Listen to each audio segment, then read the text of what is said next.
zvinoita here ukama kuti nini ndinzi ndinopenga nemagrosa ese ndongombe ya mhepo mpengo dzamakatumira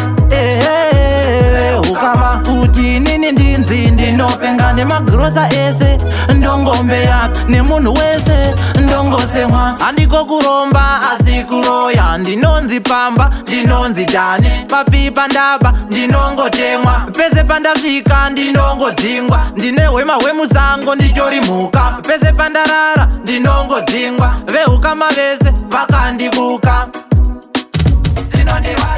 zvinoita here veukama kuti nini ndinzi ndinopenga nemagrosa ese ndongombe ya mhepo mpengo dzamakatumira veukama kuti nini ndinzi ndinopenga nemagrosa ese ndongombe ya nemunhu wese ndongosemwa njere dzangu vakapakurira vana vavo vakandipa dzechimwana juli chakashaya mai vangu misodzi vabata shaya vana vavo kuchando nini mumabhi ndinopfeka mamvemve kumarabu ndiko kumba kwangu ndongotenderera pamwe chete ndiri muringi ndiri muzai zvinoita here veukama kuti nini ndinzi ndinopenga nemagrosa ese ndongombe ya mhepo mpengo dzamakatumira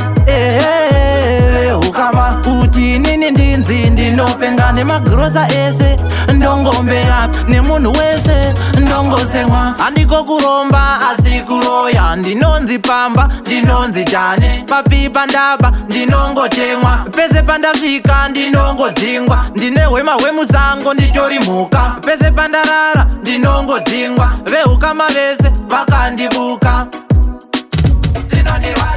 zvinoita here veukama kuti nini ndinzi ndinopenga nemagrosa ese ndongombe ya mhepo mpengo dzamakatumira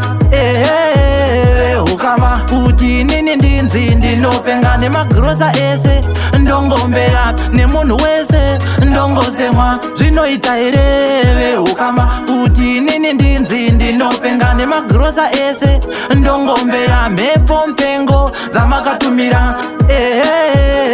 ukama kuti nini ndinzi ndinopenga nemagrosa ese ndongombe ya nemunhu wese ndongosemwa yo DJ Nungu ukama ndinopenga ndongombe ya